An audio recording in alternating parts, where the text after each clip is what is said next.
आपण आपल्या भक्तीला प्रारंभ करूया.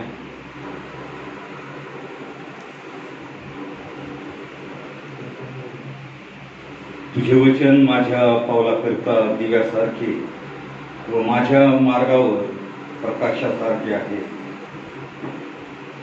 तुझे नियम सर्व काळ शेवटपर्यंत पाहण्याकडे मी आपले मन लाविले आहे. प्रार्थना करूया. प्रेमळेश्वरा दयाघना, आम्ही तुझे अत्यंत आभार मानतो, तुझी उपकार स्तुती करतो, तुझ्या पवित्र नामाचा जे घोष करतो. दयाघना, आपल्या विश्वाचा निर्माण करता, नियंत्रण करता तू आमचा सनातन पिता आहेस. दयाघना, आम्ही देखील तुझी निर्मिती आहोत. तुझी अनंत आणि अगणित उपकार आमच्या जीवनावर आहे, कारण तुझा धर्म प्रेम करणार आहे, प्रीती करणार आहे. पण शास्त्र सांगतं की देव प्रीती आहे. इतकी महान प्रीती तू आमच्यावर केली की आपला एकुलता पुत्र राखून न ठेवता आमच्या उद्धार करता दिलास. म्हणून आम्ही मनोभावे तुझे आभार मानतो. त्याजवळील विश्वासाने आम्हाला तू नवजीवन दिलेलं आहे. या नवजीवनामध्येच आम्ही सर्वदा वाटचाल करावी. आमचे संबंध सदैव आम्ही दृढ करत जावं, म्हणजे तू आमच्या अंतरी निश्चितपणे वास करशील. तुझा आत्मा, पवित्र आत्मा आम्हाला सर्व परिस्थितीमध्ये चालवत. म्हणून दयाघना, आम्ही लेकरांनी सर्वदा तुझवर विश्वास ठेवून, तुझा आदरयुक्त भय धरून आमच्या जीवनातून, आमच्या आचरणातून आणि जीवनातल्या सर्व कृतीतून तुला उंच व्हावं, गौरवावं असा आशीर्वाद आम्हाला तू दे ईश्वर. म्हणून तुझं वचन आम्हाला दिव्यासारखं आहे, आमच्या मार्गाला प्रकाश देणार आहे. मार्ग तूच आहेस ईश्वर, आणि ते अधिकारवाणीने तू आम्हाला सांगितलंय की मार्ग, सत्य आणि जीवन मीच आहे.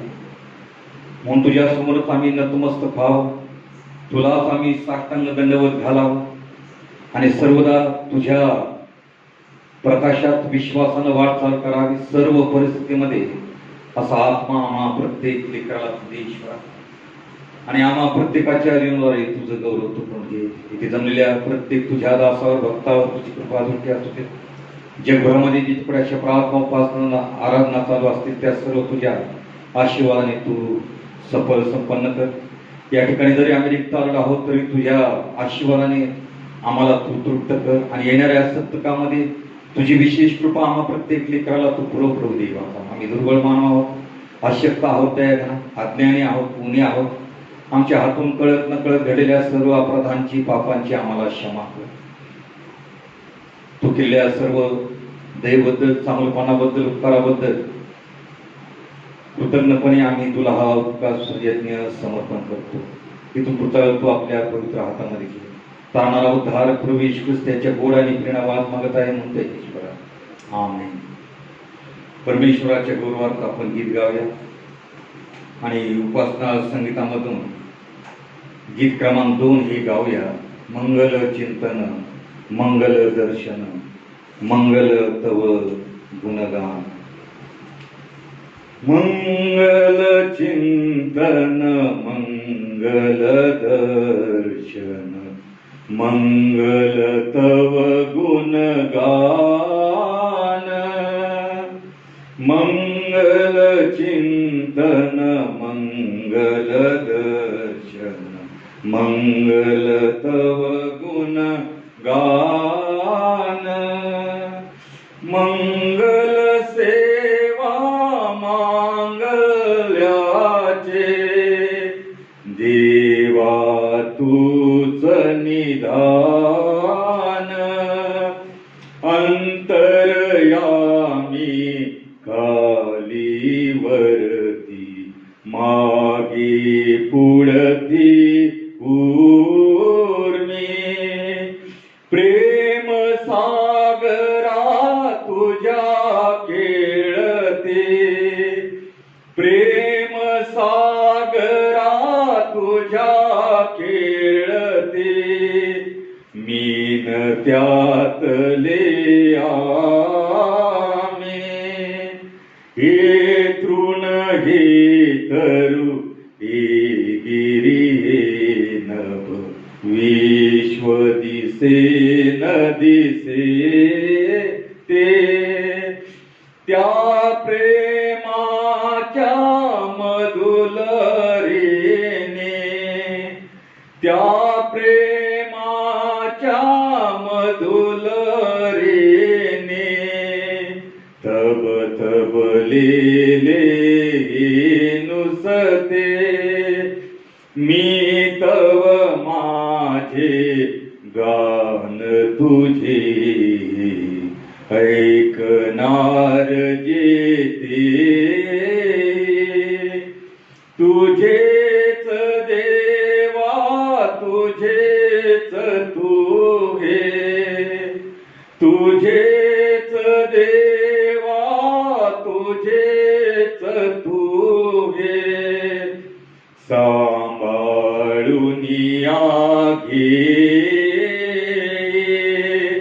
राज तुझे महती अवखी बलविक्रम तव देवा एक सुखद अधिकार आमुचा की करिजे तव सेवा मंगल चिंतन मंगल दर्शन मंगल तव गुण गान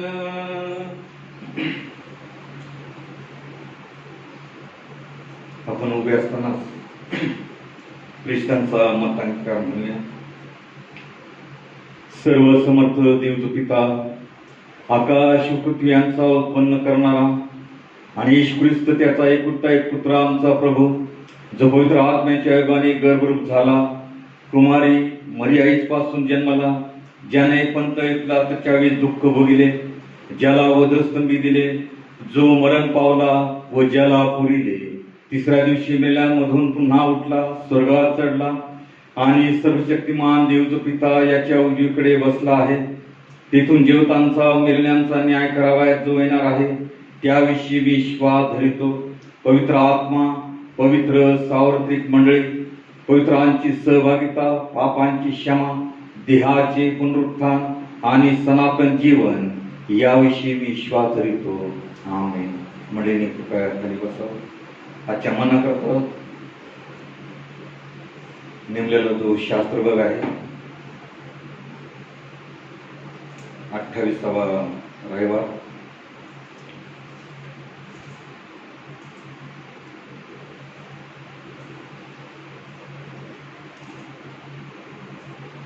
याचं वाचन होईल. परमेश्वराचे उपकार स्मरण करणे हे परात्परा तुझे नाम संकीर्तन करणे गोड आहे. प्रभात समय तुझे वात्सल्य प्रतिरात्री तुझी सत्यता वाखाणावी कारण तू हे परमेश्वरा आपल्या कृतीने मला हर्षित केले आहे. तुझ्या हातच्या कृत्यांचा मी जय जयकार करतो. हे परमेश्वरा तुझी कृत्ये किती थोर आहेत. तुझे विचार फार गहन आहेत. तू तर हे परमेश्वरा सदा सर्व काळ उच्चस्थानी आहेस. धार्मिक खजुरीसारखा समृद्ध होईल. लबनोनावरल्या गंधसरूसारखा वाढेल. जे परमेश्वराच्या मंदिरात रोखलेले असतात ते आपल्या अंगणात समृद्ध होतात. परमेश्वर सरळ आहे. तो माझा दुर्ग आहे. त्याच्या ठाई अधर्म मुळीच नाही. परमेश्वराचे स्तवन करा.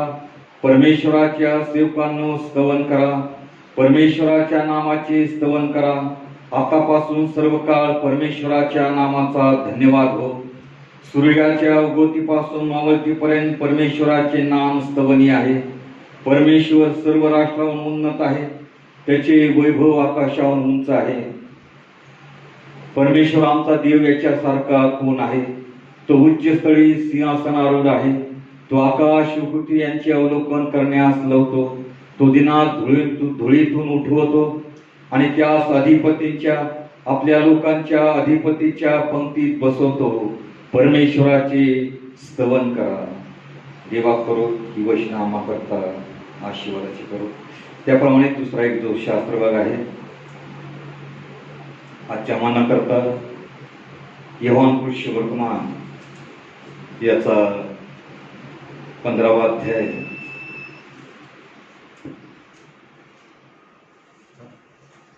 त्याचा 15वा अध्याय आणि 1 ते 11 पर्यंतची वचनं आपण ऐकूया.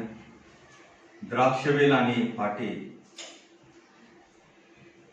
अच्छा म्हणणं करता जो शास्त्र भाग घेतलेला योहान पुरुष वर्तमान त्याचा 15वा अध्याय आणि वचन 1 ते 11 पर्यंतची आपण ऐकूया. द्राक्षवेल आणि फाटे. मीच खरा द्राक्षवेल आहे आणि माझा बाप माळी आहे. माझ्यातील फळ न देणारा प्रत्येक फाटा तो काढून टाकतो आणि फळ देणाऱ्या फाट्याला अधिक फळ यावे म्हणून तो त्या प्रत्येकाला साफसूफ करीतो. जे वचन मी तुम्हाला सांगितले त्यामुळे तुम्ही आता शुद्ध झालाच आहात. तुम्ही माझ्यामध्ये राहा आणि मी तुम्हामध्ये राहील. जसे फाटा वेलात राहिल्या वाचून त्याला आपल्या आपण फळ देता येत नाही तसे माझ्यामध्ये राहिल्या वाचून तुम्हालाही देता येणार नाही. मीच वेल आहे, तुम्ही फाटे आहात. जो माझ्यामध्ये राहतो आणि मी ज्याच्यामध्ये राहतो तो पुष्कळ फळ देतो, कारण माझ्यापासून वेगळे असल्यास तुम्हाला काही करता येत नाही. कोणी माझ्यामध्ये राहिला नाही तर त्याला फाट्याप्रमाणे बाहेर टाकतात व तो वाळून जातो आणि तसले फाटे गोळा करून अग्नीत टाकतात व ते जळून जातात. तुम्ही माझ्यामध्ये राहिला व माझी वचने तुम्हामध्ये राहिली तर जे काही तुम्हाला पाहिजे असेल ते मागा, म्हणजे ते तुम्हाला प्राप्त होईल. तुम्ही विपुल फळ दिल्याने माझ्या पित्याचे गौरव होते आणि तुम्ही माझे शिष्य व्हाल. जशी पित्याने माझ्यावर प्रीती केली तशी मीही तुम्हावर प्रीती केली आहे. तुम्ही माझ्या प्रीतीत राहा. जसा मी आपल्या पित्याच्या आज्ञा पाळून त्याच्या प्रीतीत राहतो तसे तुम्ही माझ्या आज्ञा पाळाल तर माझ्या प्रीतीत राहाल. माझा आनंद तुम्हामध्ये असावा व तुमचा आनंद परिपूर्ण व्हावा म्हणून मी तुम्हाला या गोष्टी सांगितल्या आहेत. देवा करू वाचलेली ही सर्व वचनं आम्हा करता आशीर्वादाची करो. त्याच्या पवित्र नावाला मान सन्मान आणि गौरव इथून पुढे सदा सर्व काळ असतो. आमेन. पुन्हा एक आपण परमेश्वराच्या गुरुवार्थ गीत गाऊया आणि उपासना संगीतामधून गीत क्रमांक 423 ही गाऊया. भक्तीची वेळ, भक्तीची वेळ, भक्तीची वेळ, भक्तीची वेळ मला सदैव आवडे. मी टाकी चिंता सगळी व जाई बापा जवळी. ती संकटाच्या समयी देईल शक्ती हृदयी. ते मोग पाशही टळे अमूल्य ती भक्तीची वेळ, भक्तीची वेळ, भक्तीची वेळ. ही गोड केशी वर्णवे करी मला ती प्रेरणा. देवा मी अर्पी प्रार्थना. त्या ठाई भाव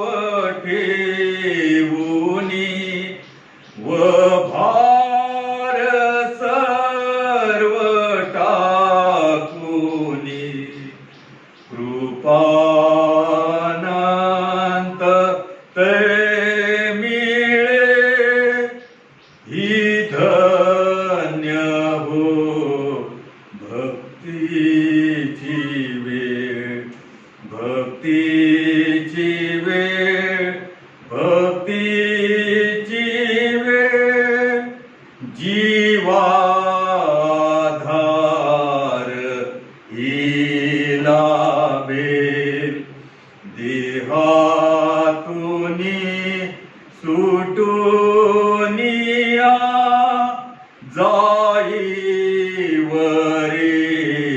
चढून या, पवित्र होते भावना, समाप्त सर्व प्रार्थना, जयकार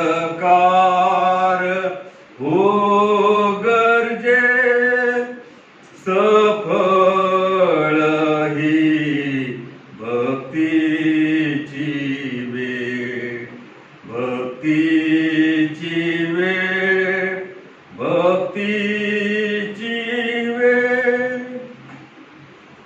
यावेळेस आपण मदतीच्या प्रार्थनेकडे वळूया आणि मदतीच्या प्रार्थनेद्वारे आपण आपल्या विनंत्या परमेश्वराला सादर करूया, प्रार्थना करूया.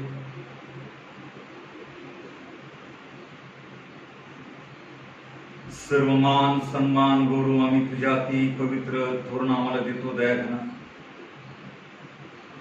लीन नम्र होऊन तुझ्या पायाचे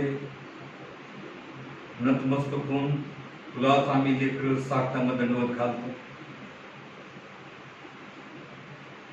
तुझी दया कृपा करुणा अमर्त्य मानवर विपुल आहे ईश्वरा. म्हणून तुझ्या अद्भुत सामर्थ्याने अनंत करुणेने विपुलतेने इथपर्यंत तू आमचा सांभाळ केलेला आहेस.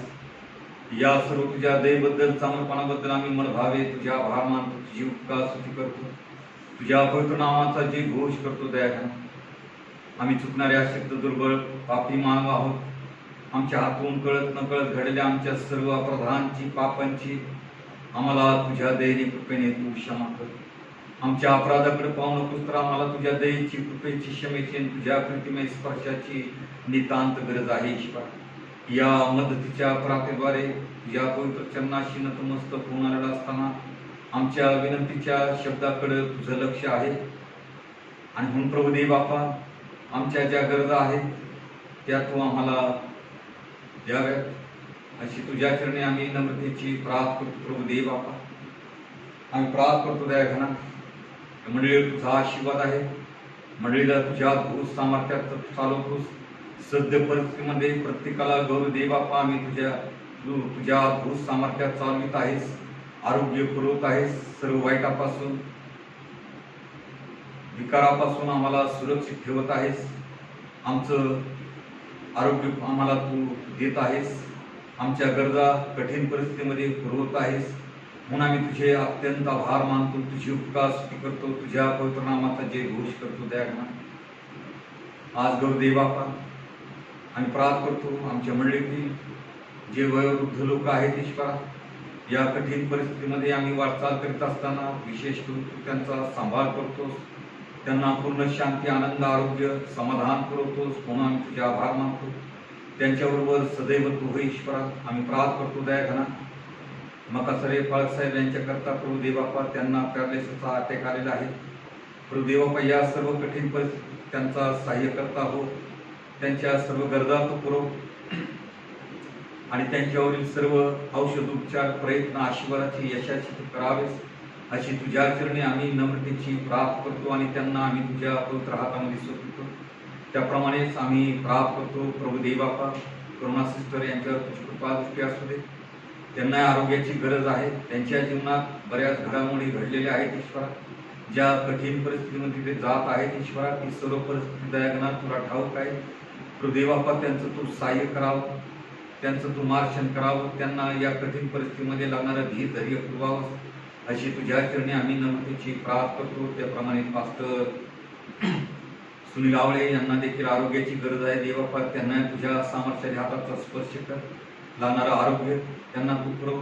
सर्व औषध उपचार तुझ्या दयेने कृपेने आशीर्वादाचं कर. त्याप्रमाणेच आम्ही ज्या माध्यमातून आम्हाला बातम्या कळतात ईश्वरा, की जे तुझे दास पीटर त्यांचं कुटुंब यांच्याकरता आम्ही प्राप्त करतो प्रभू देव बापा, त्यांनाही आरोग्याची गरज आहे ईश्वरा. तुझी सेवा स्लम एरियात करीत असताना प्रभू देव बापा त्यांच्यावर हा जो आघात झालेला आहे ईश्वरा, प्रभू देव बापा आम्ही प्राप्त करतो दयाघना की त्यांचं तू सहाय्य करता हो. त्यांच्या सर्व गरजा तू भागवू लागणारा आरोग्य तू पुरव आणि तुझ्या दासांसारख्या पीटर यांच्यासाठी आम्ही प्राप्त करतो प्रभू देव बापा. त्यांना श्वास घेण्यात जो त्रास होत आहे ते सर्व अडखळणं तू दूर करून प्रभू देव बापा त्यांना तू स्वस्थ आरोग्य पुरवावस, शक्ती तुझी पुरवावीस अशी तुझ्या चरणी आम्ही प्राप्त करतो. त्यांची लेकरं विनंती करत आहेत सर्वांना की आमच्या वडिलांकरता प्रियांकरता प्रार्थनेत आठवण ठेवा प्रभू देव बापा. या कुटुंबाला आम्ही तुझ्या पवित्र हातामध्ये सोडतो प्रभू देव बापा. आम्ही प्रार्थना करतो दयाघना. त्या बदलापूर शहरामध्ये देखील अनेक आजारी आहेत ईश्वरा, प्रभू देव बापा दवाखान्यामध्ये उपचार चालू आहेत, त्यांना तू आरोग्य पुरवावंस अशी तुझ्या चरणी आम्ही नम्रतेची प्रार्थना करतो. आमच्या देशामध्ये देखील ही संख्या दिवसेंदिवस अत्यंत प्रमाणात वाढत आहे ईश्वरा या आजाराची, कोरोना आजाराची. आणि प्रार्थना करतो दयाघना की या भारतभूमीतून हा आजार तू दूर कर प्रभू देव बापा. या आजारावर जे लस शोधण्याचा प्रयत्न करीत आहेत ईश्वरा की लवकरात लवकर या बाजारात आणावी, सर्वांना तिचा उपयोग व्हावा म्हणून प्रभू देव बाबा जे संशोधन करत आहेत त्यांच्यावर तुझा आशीर्वाद असू दे. त्यांना लागणारं ज्ञान तू. जगभरामध्ये आज मृत्यूचं थैमान आहे, दहशतीचं वातावरण आहे, जीवनाची शाश्वती नाही, सर्वत्र भय आणि भीतीचं वातावरण आहे ईश्वरा. अशा प्रसंगातून जग जात असताना प्रभू देव बापा आम्ही प्रार्थना करतो की या जगातली ही महामारीचं संकट तुझ्या अद्भुत सामर्थ्यातून दूर कर प्रभू देव बापा. अनेक राज्यामध्ये मृत्यूचं साम्राज्य पसरलेलं आहे, अहंकार पसरलेला आहे. आज नातं होतं देखील मनुष्य या आजारामुळं विसरून जातो, भयभीत होऊन जातो ईश्वरा. इतक्या या आजाराची दहशत या जगामध्ये पसरलेली आहे ईश्वरा. अशा वातावरणात तू आम्हाला तुझ्या कृपाच्या छत्राखाली सुरक्षित ठेवतोस म्हणून आम्ही तुझे आभार मानतो. प्रार्थना करतो दयाघना की ही महामारीचं संकट या संपूर्ण जगातून तू दूर कर. आज प्रभू देव बापा या आजारात, या कठीण परिस्थितीमध्ये जे लोक या आजारावर संघर्ष करतात, आजारांची सेवा करतात, आपला जीव धोक्यात घालून, त्या सर्व सेवकांसाठी विशेष करून प्रार्थना करतो प्रभू देव बापा. त्यांना लागणारं आरोग्य तू पुरव, त्यांच्याबरोबर सर्वदा तू हो, त्यांना लागणारं ज्ञान तू पुरव प्रभू देव बापा. त्यांच्या सर्व प्रयत्नात तू यश दे. त्यांच्या कुटुंबावर लेकराबाळावर तुझी कृपा दृष्टी असू दे. त्याप्रमाणे महाराष्ट्र पोलीस दल यांच्याकरता देखील आम्ही प्रार्थना करतो प्रभू देव बापा. ते देखील रात्रंदिवस सेवेमध्ये आहे ईश्वर. त्यांनाही आरोग्याची गरज आहे, विश्रांतीची गरज आहे ईश्वर. अशा कठीण परिस्थितीमध्ये सेवा करत असताना प्रभू देव बापा त्यांना तुझं सामर्थ्य सर्वदा तू आणि या सर्व आजाराच्या प्रादुर्भावापासून त्यांना सर्वांना तू दूर ठेव अशी तुझ्या चरणी आम्ही नम्रतेची प्रार्थना करतो दयाघना. देशाचे पंतप्रधान, त्यांचं मंत्रिमंडळ, महाराष्ट्र सरकार, त्यांचं मंत्रिमंडळ प्रभू देव बापा यांच्यावर तुझी कृपा दृष्टी असू दे. या कठीण परिस्थितीमध्ये देशाचा कारभार पाहण्यास तुझं ज्ञान त्यांना तू पुरव, आरोग्य तू दे ईश्वर. आणि सर्व परिस्थिती हाताळण्यास तुझी कृपा प्रत्येकाला तू पुरव अशी तुझ्या चरणी आम्ही नम्रतेची प्रार्थना करतो. आणि प्रार्थना करतो बीआरसी कॉन्फरन्स सन्माननीय बिशप साहेब मॅडम त्यांच्यावर तुझी कृपा दृष्टी आहे. या सर्व परिस्थितीमध्ये देव बापा हा कारभार चालत असताना तुझ्या पवित्र आत्म्याच्या सामर्थ्याने आशीर्वादाने त्यांना तू घर जाणारं आरोग्य त्यांना तू पुरव.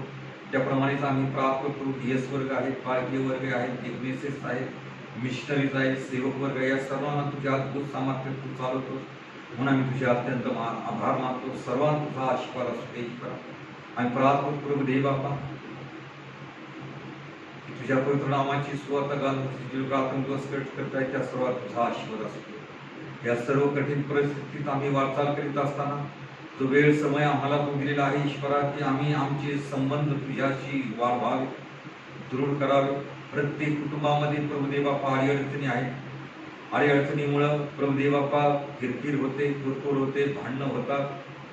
अशा सर्व परिस्थितीमध्ये देवबापा आम्ही कशा रीतीने सादर व्हावं हे देखील आम्हाला कळत नाही.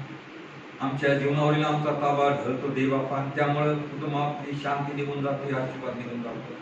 आणि प्रार्थना करतो गौरव बापा प्रत्येक कुटुंबाने तुझ्याकडे पाहावं, आपले संबंध सदैव वाढवावे. तो देव आमची गरज पुरवत, तो देव आमचा सांभाळ करत, तो देव आमचं आरोग्य राखेल. याकरता प्रभू देव बापा आम्ही विश्वासानं उभं राहावं. प्रार्थनेमध्ये आमचा अधिक वेळ असावा.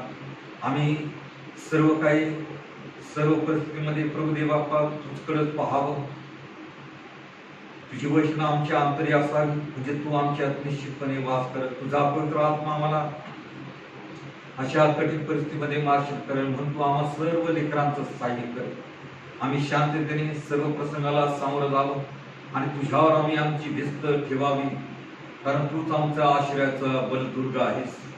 तूच परत आम्हाला कुठेही सुख नाही, सौख्य नाही. तो देवाला म्हणून दयाघना प्रत्येकाला तुझा पवित्र स्पर्श कर. प्रत्येक कुटुंबामध्ये तुझी शांती सर्वदा असू दे. तुझी आराधना, तुझं गौरव प्रत्येकाने करावं आणि सर्व परिस्थितीमध्ये तुझ्यावर विसरून चालावं. हा आशीर्वाद प्रत्येकाला तू दे ईश्वर. हा कसोटीचा समय आहे ईश्वर, आणि आम्ही आमचं जीवनामध्ये परिवर्तन घडून आणावं आणि सदा सर्वदा तुझं गौरव करावं. तुझ्या आश्रयाला आम्ही लीन नम्र असावं. हाच आत्मा आम्हा प्रत्येक लेकराला दे. जे वचन आम्हा करता येणार ते आम्हासाठी तू आशीर्वाद कर, आणि त्याप्रमाणे आम्ही तुला प्रसाद देऊन तुझा दिव्य आशीर्वाद प्राप्त करावा, असा आशीर्वाद आम्हा लेखना तू दे. तारणारा उद्धार प्रवेश ख्रिस्त त्याच्या गोड आणि प्रेमात मागत आहे म्हणता ईश्वर.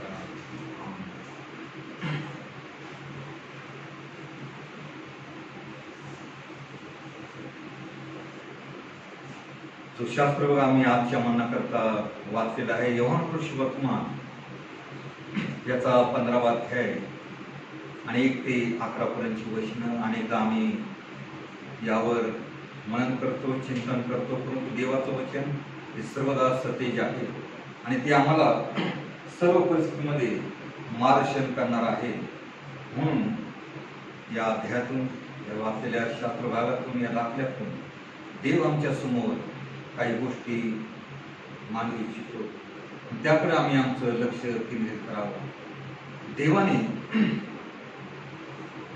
आम्हाला सदाबहार जीवन दिलेलं आहे. सदाबहार म्हणजे सर्वदा फुलणार, बहर येणार, बहरलेलं. त्या जीवनात आम्ही सदैव बहरलेलं असावं ही देवाची इच्छा आहे,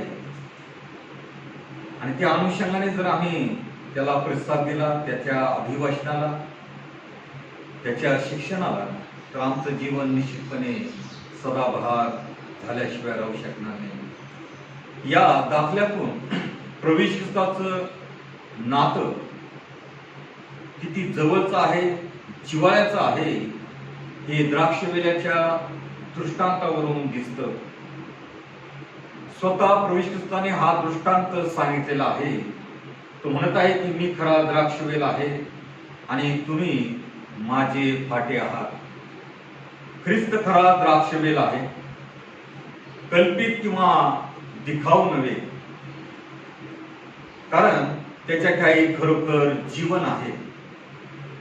म्हणून तो अधिकारवाणीने या जगामध्ये येऊन म्हटलेला आहे की मार्ग, सत्य आणि जीवन मीच आहे. असं कोणी कधी बदललं नव्हतं, परंतु प्रवेश ख्रिस्ताने अधिकारवाणीने म्हटलं आहे की मार्ग, सत्य आणि जीवन मीच आहे. त्याचे हे बोल खोटे नाही, तो खरोखर जीवनाचा उगम आहे. हे त्याच्या जीवन चरित्रातून, घडलेल्या घटनेतून, गोष्टीतून सिद्ध होतं. आम्ही त्याच्या जीवनाचं बारकाईने परीक्षण केलं तर जीवनामध्ये त्याच्या आलेल्या सर्व प्रसंगात त्याने कशा गोष्टी सादर केल्या, यावरून खरोखर त्याच्या काही जीवनाचा उगम होता हे आमच्या दृष्टीस पडल्याशिवाय राहू शकत नाही. तो या जगात देवराज्याची घोषणा करीत असताना, गावोगावी, शहरोशहरी तो पायी फिरत असताना, जलप्रवास करीत असताना त्याने अनेक असाध्य रोग बरे केले, आणि तेही केवळ त्याच्या स्पर्शाने, त्याच्या पवित्र आणि सामर्थ्याने शब्दाने. कारण त्याच्यातून सामर्थ्य बाहेर निघत होतं. सामर्थ्य म्हणजे जीवन बाहेर निघत होतं, आणि ते जीवन बाहेर निघून सर्वात बरं करीत होतं. आणि म्हणून सर्व समुदाय देखील त्याला स्पर्श करण्याकरता सर्वदा धडपड करत असत, कारण त्याच्यातून सामर्थ्य निघून ते सर्वांस निरोगी करीत होतं. आम्ही पाहतो की त्या 5,000च्या जनसमुदायामध्ये प्रविष्टस्थाने सांगितलं की मला कोणीतरी स्पर्श केला. तो म्हणाला मला कोणीतरी स्पर्श केलाच, कारण माझ्यातून शक्ती निघाली आहे हे मला समजले आहे. त्याप्रमाणे ही घटना म्हणजे रक्तस्रावी स्त्रीने त्या जमामध्ये घुसून प्रविष्टस्थाला स्पर्श केला. त्यावेळेस तो बोलला होता आणि तिला तत्क्षणी आरोग्य देखील प्राप्त झालं होतं. त्याप्रमाणे त्याच्या नुसत्या शब्दाने पाप्यांना क्षमा मिळत होती. मार्कुस वर्तमान याचा 2 अध्याय 1 ते 12 वचनामध्ये आम्ही पाहतो की पापांची क्षमा करण्याचा अधिकार केवळ देवाला आहे, परंतु मनुष्याच्या पुत्राला पृथ्वीवर पापांची क्षमा करण्याचा अधिकार आहे, कारण तो देवाचा पुत्र आहे व पित्याच्या ठाई जसे स्वतःचे जीवन आहे तसे पुत्राच्या ठाई स्वतःचे जीवन असते असे त्याने त्याला दिले. हे जीवन जगाला द्यायचं म्हणून तो या जगामध्ये आला आणि आता तरी तो या जगामध्ये नाहीये, म्हणजे दृश्य स्वरूपात नाही, तरी जीवन देण्याचं कार्य अव्याहतपणे चालूच आहे. शास्त्र सांगतं इब्री 13 आणि 8 मध्ये येशू काल आज उद्या आणि युगानुयुग सारखाच आहे. तो अजूनही खरा द्राक्षवेल आहे. आपण त्याचे फाटे आहोत. फाटे स्वतंत्रपणे उगत नाही किंवा स्वतंत्रपणे जगत देखील नाही. ते द्राक्षवेलाला येतात आणि द्राक्षवेलावर ते जगतात. तसे ख्रिस्ती माणसाचे जीवन ख्रिस्तावर अवलंबून असते. त्याच्या म्हणजे येशू ख्रिस्ताच्या कृपेने ते नवा जन्म पावतात आणि त्याच्या अनुग्रहाने नवजीवनात वाढत जातात व त्यांना असे करता येते त्याचे कारण त्यांचा त्याच्याशी संबंध असतो. फाटे द्राक्षवेल्याचे असतात तसे ते ख्रिस्ताचे असतात. त्या दोघांमध्ये विलक्षण एकरूपता अथवा तादात्म्य असते व त्यामुळे ख्रिस्ताचे जीवन ख्रिस्ती विश्वासाऱ्यांच्या जीवनात अंतर्यामी खेळू लागतं. हे जीवन जरी पोथी, प्रार्थना, आराधना याद्वारे मिळतच असं नाही किंवा प्रभुभजन होताना मिळतं असं नाही, तर ते प्रत्येक वेळी मिळतच असतं. इतर वेळी ते मिळत असतं. कारण स्तोत्र 127 आणि 2 वचनामध्ये म्हटलेलं आहे की तो आपल्या प्रियजनास लागेल ते झोपेतही देतो. परमेश्वर झोपेतही आमच्या गरजा पुरवणार आहे. ज्यावेळेस आम्ही एका गोष्टीबद्दल विचार करतो आणि ज्यावेळेस आम्हाला समस्येचं समाधान होत नाही त्यावेळेस आम्ही निवांतपणे झोपतो आणि झोपण्याआधी ती सर्व जबाबदारी देवाच्या हाती सोपवतो. देव अशा रीतीने झोपेतही आमच्या गरजा तो पुरवतो. जे आम्हाला हवं ते आम्हाला तो देत असतो. द्राक्षवेलाचा रस फाट्यामध्ये सारखा वाहत असतो आणि म्हणून त्याला जिवंतपणा असतो. त्याप्रमाणे ख्रिस्ती मनुष्य प्रार्थनेत तल्लीन असो किंवा कामात मग्न जागृत असो वा निद्रावस्थेत ख्रिस्ताचे जीवन त्याच्या ठाई जरी असला तरी ख्रिस्ताचं जीवन त्याच्या ठाई अविरतपणे सर्वदा वाहत असतं.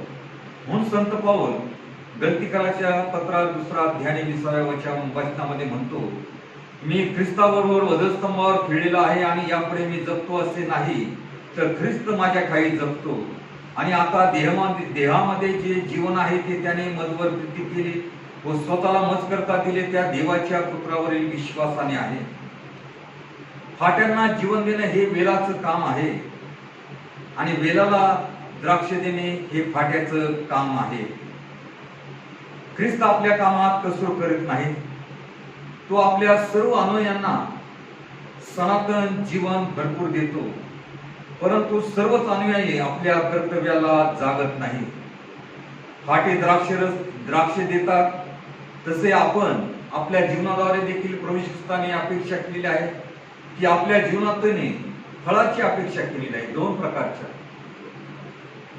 गलतीकारास पत्र याचा 5 अध्याय 22 आणि 23 वचनामध्ये आत्म्याची फळं त्यांना म्हटलेली आहे की आमच्या जीवनातून प्रीती, आनंद, शांती, सहनशीलता, नम्रता, चांगुलपणा, विश्वासूपणा, सौम्यता व इंद्रिय दमन ही आत्म्याची फळे दिली पाहिजे. आणि दुसरी गोष्ट म्हणजे आम्हाला जो ख्रिस्त लाभलेला आहे, आमच्या जीवनात प्रभू ख्रिस्ताने जी एक नवीन अनुभूती दिलेली आहे, ती साक्ष आम्ही आमच्यापर्यंत इतरांना सांगत असताना इतरांच्या जीवनावर त्याचा परिणाम होऊन जे ख्रिस्ताकडे आम्ही त्यांना आकर्षित करतो, त्या फळाची देखील अपेक्षा प्रभू ख्रिस्ताने ख्रिस्ती विश्वासांच्या जीवनाद्वारे केलेली आहे की एक तरी आत्मा आम्ही जिंकावा आणि देवराज्यात आणावा. परंतु हीच गोष्ट आम्ही विसरतो. ख्रिस्ती असूनही आम्ही मूल्यवान आशीर्वाद गमावतो. धर्मयासारखं आम्ही वागतो. सर्वच असं नाही, काही खरे विश्वासाने देखील आहेत. त्यामुळं आम्ही देवाचा बहुमूल्य असा आशीर्वाद गमावून बसतो. आमचा देव विश्वासा निर्माण करत आहे, त्याचे आम्ही लेकर आहोत, त्याचा आम्ही पश्चाताप करून स्वीकार केलेला आहे. त्याचबरोबर आमचा विश्वास आहे, त्याने आम्हाला नवजीवन दिलेलं आहे. तर त्याच्या वचनात जर आम्ही वाढलो, प्रार्थनेत जर वाढलो, तर देवाचा आशीर्वाद आम्हाला सर्वदा मिळेल.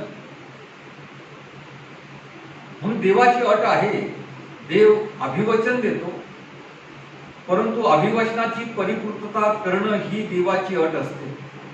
ज्यावेळेस आम्ही अभिवचनाची परिपूर्तता करतो, त्याची अट परिपूर्ण करतो, त्यावेळेस देवाच्या अभिवचनाची पूर्तता आमच्या जीवनात होते.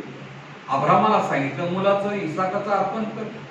अब्रामाने त्या आज्ञेचं पालन केलं आणि इसाकाला तो घेऊन गेला आणि अर्पण करण्यास देखील तो तयार झाला. मोठ्या दुःखाला बाजूला ठेवून अभिवचन जे दिलं होतं त्याची पूर्तता इसाकाच्या अर्पणाच्या वेळेस देवाने दिलेली आहे. ती अट होती, ती अट त्यांनी पूर्ण केली आणि देवाने त्याला त्याच्या जीवनात जो अभिवचनाद्वारे करार केला होता की तुझी संतती मी वाळू शकत नाही, तुझ्या संतानात राजे राष्ट्रे निर्माण होतील, ते सर्व आशीर्वाद इस्रायल लोकांच्या जीवनात परिपूर्ण झालेले आम्हाला पाहावयास मिळतात. म्हणून देवाची अट आहे, आज्ञापालन आहे. त्याची पूर्तता जर केली तर देवाचं अभिवचन, त्याचा आशीर्वाद आमच्या जीवनात निश्चित होईल.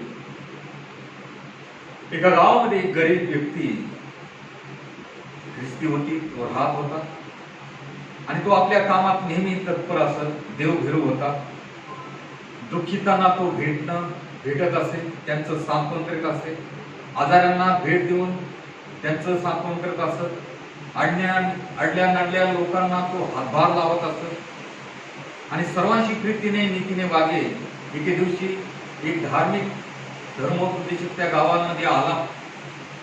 त्यावेळेस लोकांनी त्याला सांगितलं की जे तुम्ही काही सांगता आम्हाला, तसा एक माणूस आमच्या गावामध्ये आहे, तो ख्रिस्त आमच्या गावामध्ये आहे, तो आमच्या बरोबर राहतो आणि खरोखर ख्रिस्त जणू काय त्या गरीब ख्रिस्ताच्या रूपाने त्या गावामध्ये राहत होता. ख्रिस्त रूपी द्राक्षवेलाची कोटी फाटे गावोगावी उगवले आहेत, सर्वत्र पसरले आहेत. पण प्रश्न, त्या गरीब माणसासारखे ख्रिश्चनासारखे फळ देणारे किती? आपण कोणत्या प्रकारचे फाटे आहोत? मराठीमध्ये म्हण आहे, नाव सोनूबाई हाती कतळाचा वाडा. अशी स्थिती आपली आहे काय? आपण आत्म्याची फळं देतो की देहाची कर्मे करीतो? देहाची कर्मे तर उघड आहे.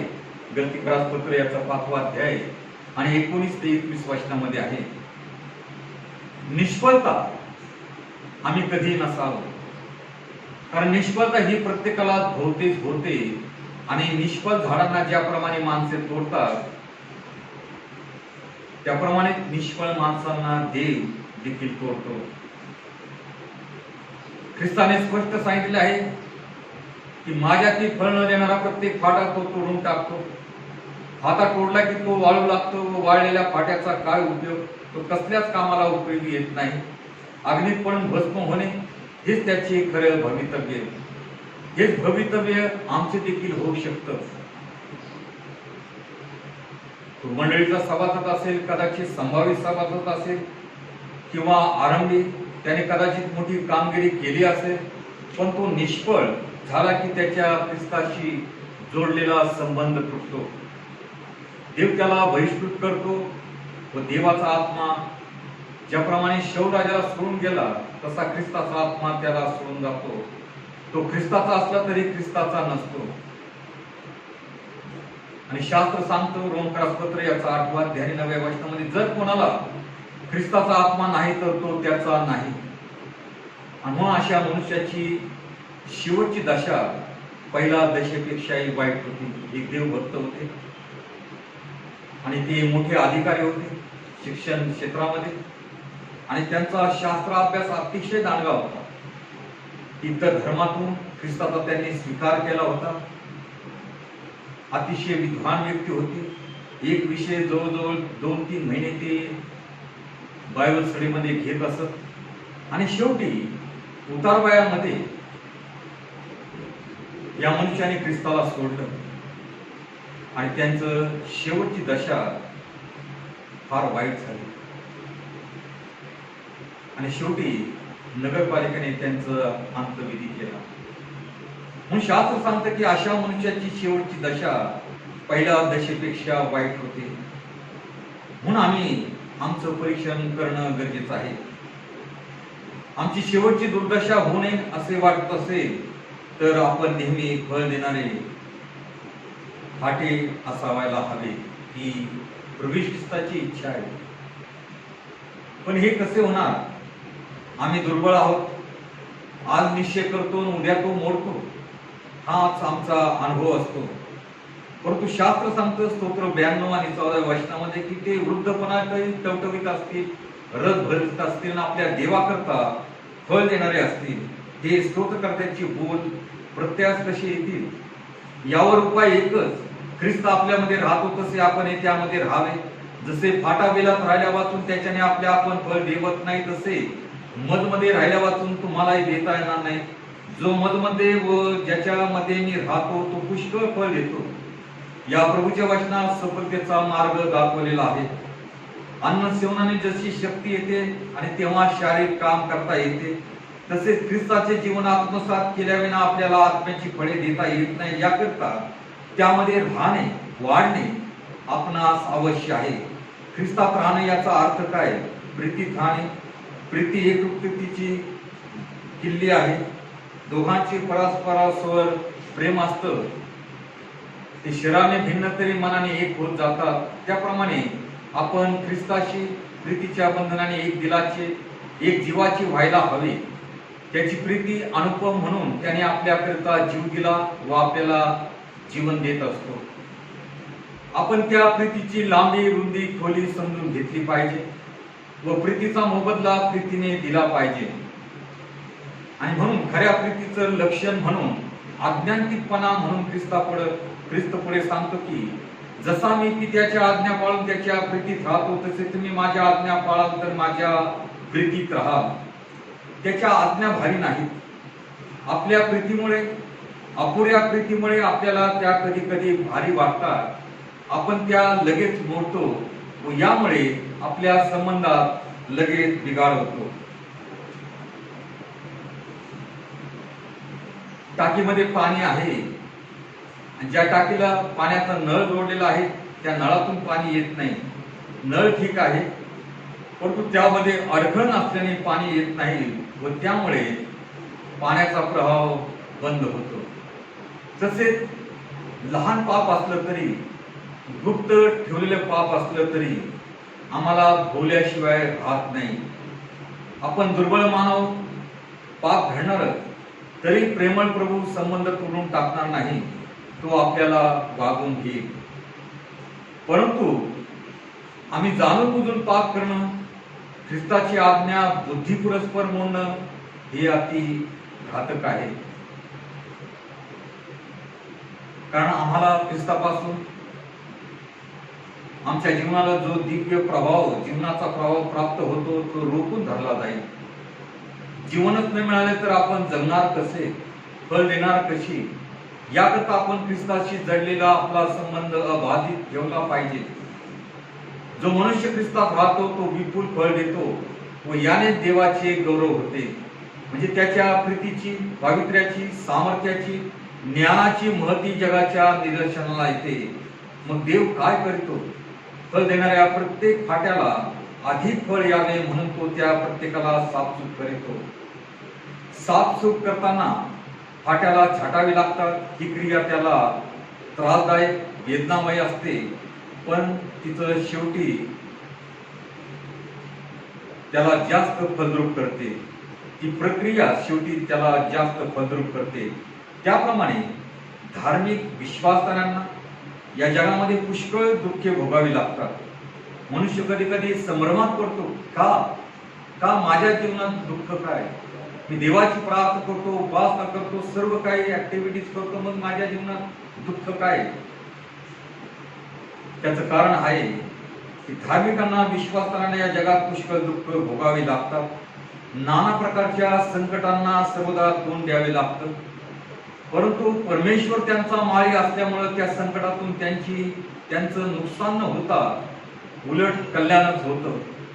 सोनं जसं भट्टीमध्ये त्याची परीक्षा, तसं त्याचं शील शुद्ध होतं, तसं संकटामध्ये आमचं शील देखील शुद्ध होतं. त्याच्या वाट्याला अखंड परिपूर्णता येते आणि त्याला गौरव व प्रशंसा, मान ही फळे ख्रिस्ताच्या प्रगट होण्याच्या वेळेस मिळतात. ही फळे आपल्याला मिळतील, आपल्याला किती आनंद मिळेल. ख्रिस्तालाही आनंद, कारण तोच खरा द्राक्षवेल आहे. म्हणून प्रविष्टस्थानी या द्राक्षवेलाच्या दृष्टांतातून जे आमच्या समोर आव्हान मांडलेलं आहे की ज्याप्रमाणे तो पित्याच्या आज्ञेत होता, ज्याप्रमाणे आम्ही ख्रिस्ताच्या आज्ञेत व्हावं, ज्याप्रमाणे पित्याने सोपवलेली सर्व जबाबदारी त्याचं योग्यतेने त्याने पालन केलं, मृत्यूच्या शेवटापर्यंत वधस्तंभावर, त्याप्रमाणे आम्ही आमचा हा जीवनाचा प्रवास करीत असताना सर्वदा लक्षात ठेवणं गरजेचं आहे की ख्रिस्त आमच्याकडे कडून ज्या अपेक्षा करत आहे त्या आम्ही परिपूर्ण कराव्या. सर्वदा त्याच्या सानिध्यात आम्ही असावं, त्याच्या आज्ञेचं पालन, त्याचं आदरयुक्त भय, त्याचवर प्रीती आम्ही करावी आणि त्याच्या इच्छेप्रमाणे सर्व परिस्थिती वाटचाल करावी.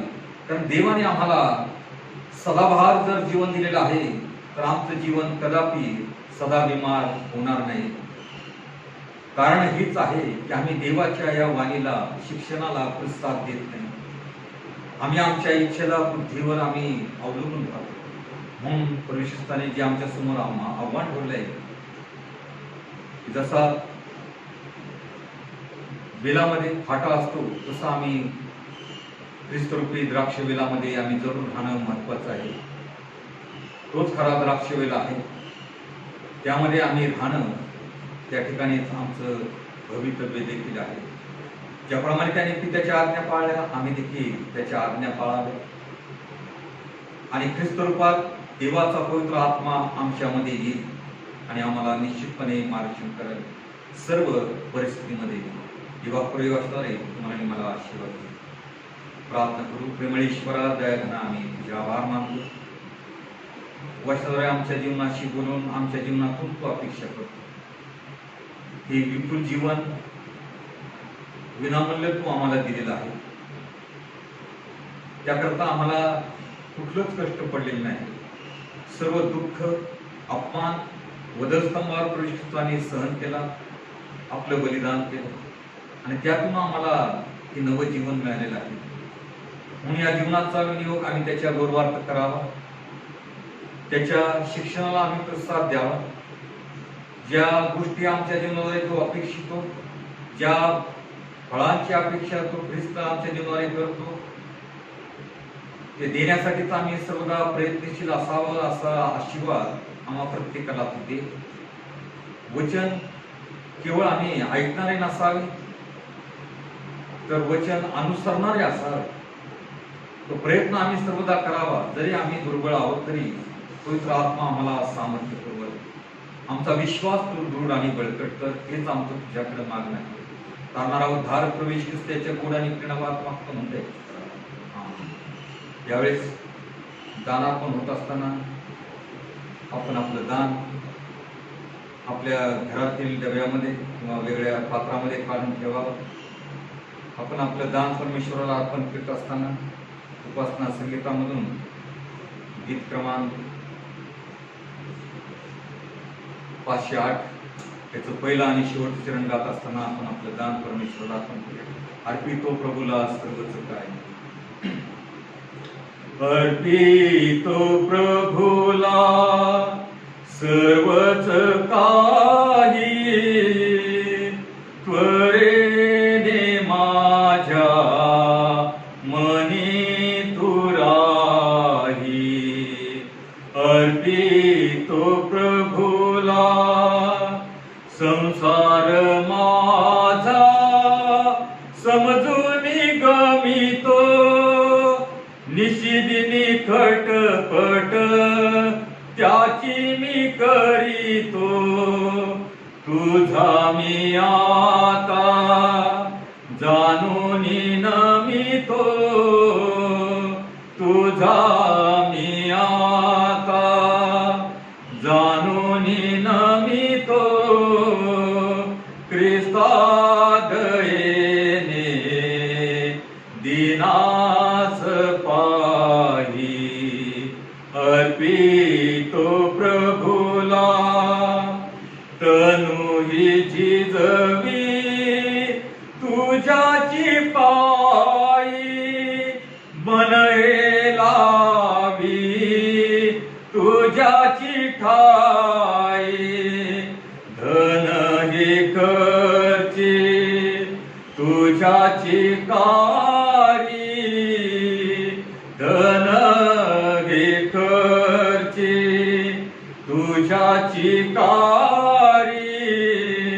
सर्वस्व माझे तुलाच वाही.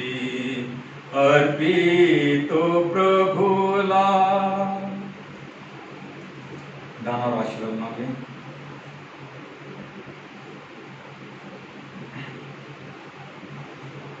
प्रेमळेश्वरा दयाघना आम्ही तुझ्या अत्यंत आभार मानतो. तुझी उपकार प्रभू देवा, अगणित अनंत उपकार आमच्या जीवनात केलेले आहे. विनामूल्य प्रीती देऊन अनंतकाळचं जीवनाचं वचन देखील तू आम्हाला दिलेलं आहे. इतकी महान कृपा, दया, करुणा, प्रीती आमच्यावर तू केलीस. आमचं जे काही ईश्वरात ते सर्व तुझं अतुलनीय प्रेम आहे. तू दिलेल्या प्रेमातून तुझ्या गर्भात तुझ्या भांडवलाचे अर्पण केलेलं आहे. त्या दानात तुझा आशीर्वाद असू दे आणि या दानाचा विनियोग तुझ्या गरुराज्याच्या सेवेसाठी करू दे. हे दान तू आशीर्वाद केलंस म्हणून आम्ही तुझे आभार मानतो. देणाऱ्याचे हात तू बळकट कर. प्रार्थना ऐकली म्हणून आम्ही तुझे आभार मानतो. तुझी उपकासुती करतो. प्रार्थनाला उद्धार प्रवेश ख्रिस्त त्याच्या गोड आणि प्रेमवाद मागत आहे म्हणता ईश्वरा. आमेन. आपण प्रभूने शिकवलेली प्रार्थना म्हणूया. हे आमच्या स्वर्गातील पित्या, तुझे नाम पवित्र मानले जाव. तुझे राज्य जसे स्वर्गात तसे पृथ्वीवर तुझ्या इच्छेप्रमाणे हो. आमची रोजची भाकर आज आम्हाला दे. आणि जसे आम्ही आमच्या ऋण्यास ऋण सोडले आहे तशी तू आमची ऋणे आम्हास सोड. आणि आम्हास परीक्षेत आणू नकोस, तर आम्हास वाईटापासून सोडव. कारण की राज्य, सामर्थ्य आणि गौरव ही सर्व काळ तुझीच आहे. आमेन. प्रवेश ख्रिस्ताची कृपा, देवबाप याची प्रीती आणि पवित्र आत्म्याची प्रेमळ संगती आपण बरोबर आणि देवाच्या सर्व लहान थोर प्रिय लेकरांबरोबर इथून पुढे सदा सर्व काळ असो. आमेन. सुवंद्य देवा परात्पर, स्तवा हो त्याला खालीवर. तो बाप पुत्र आत्मा जा त्रेक्या